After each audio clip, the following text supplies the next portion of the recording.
Jean chapitre 10. En vérité, je vous le dis, celui qui n'entre pas par la porte dans la bergerie, mais qui y monte par ailleurs, est un voleur et un brigand. Mais celui qui entre par la porte est le berger des brebis. Le portier lui ouvre, et les brebis entendent sa voix, il appelle par leur nom les brebis qui lui appartiennent, et il les conduit dehors. Lorsqu'il a fait sortir toutes ses propres brebis, il marche devant elles, et les brebis le suivent, parce qu'elles connaissent sa voix. Elles ne suivront point un étranger, mais elles fuiront loin de lui, parce qu'elles ne connaissent pas la voix des étrangers. Jésus leur dit cette parabole, mais ils ne comprirent pas de quoi il leur parlait. Jésus leur dit encore, en vérité, je vous le dis, je suis la porte des brebis. Tous ceux qui sont venus avant moi sont des voleurs et des brigands, mais les brebis ne les ont point écoutés. Je suis la porte. Si quelqu'un entre par moi, il sera sauvé, il entrera et il sortira, et il trouvera des pâturages.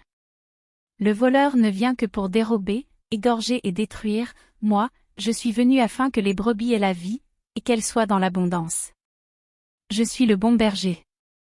Le bon berger donne sa vie pour ses brebis.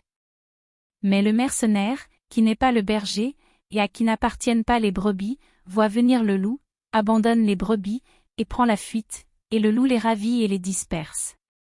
Le mercenaire s'enfuit, parce qu'il est mercenaire, et qu'il ne se met point en peine des brebis. Je suis le bon berger. Je connais mes brebis, et elles me connaissent. Comme le Père me connaît et comme je connais le Père, et je donne ma vie pour mes brebis.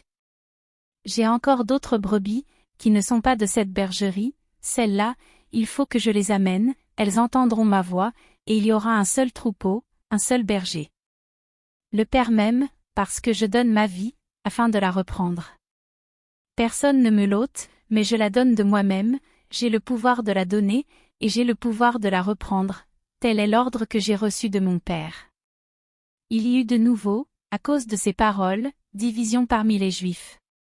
Plusieurs d'entre eux disaient, il a un démon, il est fou, pourquoi l'écoutez-vous?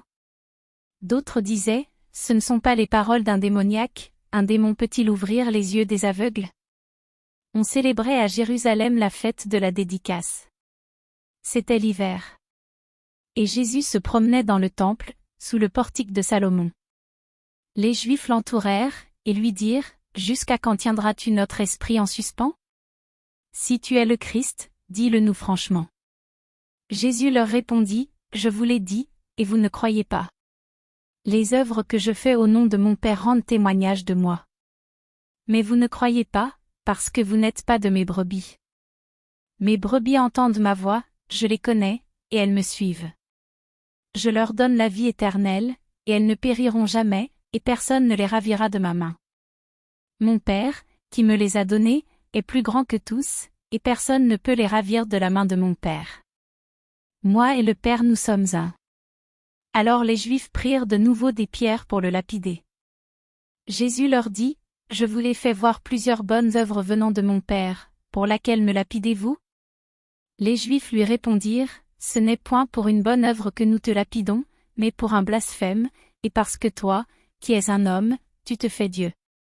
Jésus leur répondit, n'est-il pas écrit dans votre loi, j'ai dit, vous êtes des dieux? Si elle a appelé Dieu ceux à qui la parole de Dieu a été adressée, et si l'écriture ne peut être anéantie.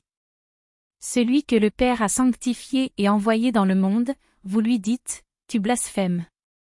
Et cela parce que j'ai dit, je suis le Fils de Dieu. Si je ne fais pas les œuvres de mon Père, ne me croyez pas.